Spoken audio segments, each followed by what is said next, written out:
Hi guys, today is going to be completely asynchronous, which means you go on, you do the work.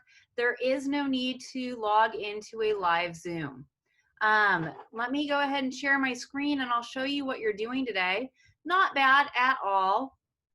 So let's go ahead, get rid of that. You're going to go into your dashboard. Hold on, I did something, I need to save it. Always save your work, guys. This is what gets me in trouble sometimes. All right, you're gonna go into your dashboard.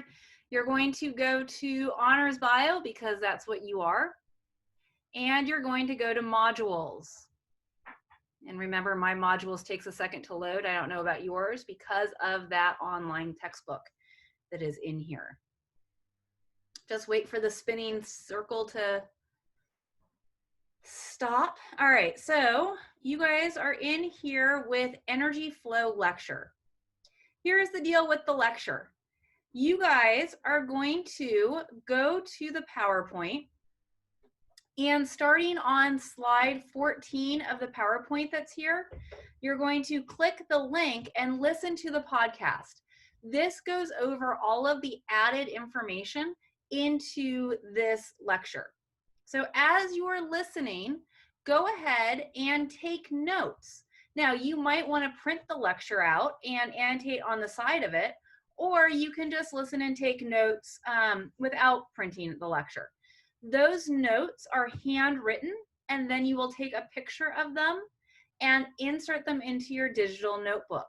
This is the way that I know that you've taken notes. That digital notebook will be collected on the day of your next quiz. And before you ask, no, I don't know that date right now.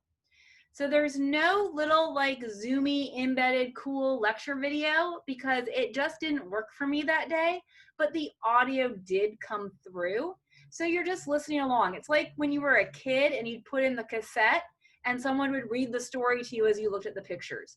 You guys are gonna look at the lecture starting on slide 14 and just listen to what I have to say. So that's part one. Part two is if you go back out to modules, well, we'll just go out to modules. And it takes a second to load again.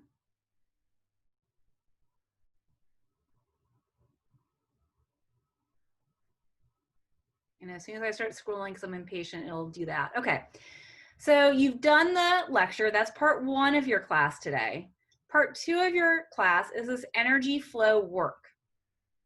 So when you click on this, there is another video that you can watch here that's going to give you a lot of the same information that was in my lecture. And then you're going to click on the energy flow worksheet. On this one, you're going to put arrows into our food chain, and it says click insert, then shape, and select arrow. So if I come up here to insert and I click on shape or hover over shape, it allows me to pick an arrow, and I can pick my arrow and then put it in between the animals. Then I'm going to take that food chain and I'm going to make a food web and a food pyramid. So in my food pyramid, I'm going to put the producers at the bottom, then the primary consumer, secondary consumer, tertiary consumer, and down here I'm going to do some math. You type into these blue boxes today. Here's your food web. Again, you're going to insert the arrows. So remember, you go to insert, shape, arrow, and you put your arrows in your food web. This is giving you a scenario. So if something happens, what happens to these organisms? So if there's a fungi that attacks amphibians, the amphibians will decrease. Well, if the amphibians decrease, what happens to the grasshoppers? What happens to the snakes? What happens to the producers? Down here, the grasshoppers are a pest, so we kill them all. So then what happens to the frogs? What happens to the snakes? What happens to the producers? In this box, you're going to hand draw a food web for the biome that you did the travel vlogging assignment on. You can research what animals and plants are found. You are hand drawing it, taking a picture and inserting the picture into that box. Do a food chain for your biome and do an energy period for your biome. This is your assignment for today. You can reach me on Remind, but not by email. Bye, guys.